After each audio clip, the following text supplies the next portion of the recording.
Welcome to kids cartoon. एक समय की बात है। एक हरा भरा और शांत जंगल था, जहां सुबह की धूप पेड़ों के बीच से धीरे धीरे जमीन पर उतरती थी। पक्षियों की मधुर आवाजें चारों ओर गूंजती थीं। इसी जंगल में एक बहुत पुराना पीपल का पेड़ था। उस पर रहता था एक समझदार उल्लू। जंगल के जानवर कहते थे, उल्लू की बातें सीधी नहीं होती, लेकिन सही होती हैं। एक दिन एक छोटा सा खरगोश घबराया हुआ उल्लू के पास आया। उसने पूछा, जब रास्ता साफ दिख रहा हो तो मुझे डर क्यों लग रहा है?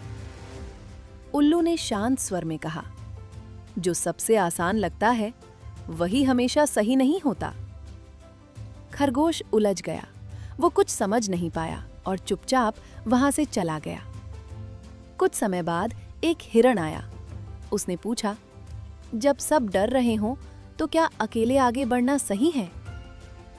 उल्लू ने कहा, जो पहले सोचता है वही बाद में सबको रास्ता दिखाता है।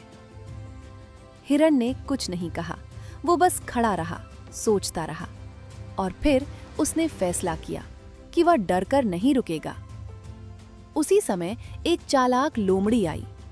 उसने पूछा, अगर मैं सबसे तेज और समझदार हूं तो मुझे किसी की जरूरत क्यों पड़े? उल्लू ने शांत होकर कहा, जो खुद को सबसे आगे समझता है वह अक्सर अकेला रह जाता है। ये बात लोमड़ी को पसंद नहीं आई। गुस्से में वो वहां से चली गई। कुछ ही देर बाद जंगल को जोड़ने वाला लकड़ी का पुल टूट गया। नीचे गहरी खाई थी। तेज पानी बह रहा था। जानवर डर गए। अब रास्ता बंद हो चुका था। तभी एक शांत और धीमे चलने वाला कछुआ आगे आया। उसे उल्लू की बात याद आई, जो पहले सोचता है वही रास्ता दिखाता है। कछुए ने कहा, अगर हम मिलकर सोचें तो रास्ता जरूर निकलेगा। सब जानवर एक साथ आ गए।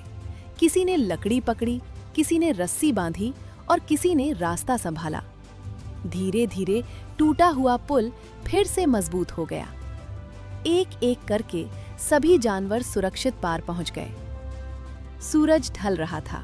जंगल फिर से शांत था और आज उन्हें उल्लू की बात समझ आ गई थी।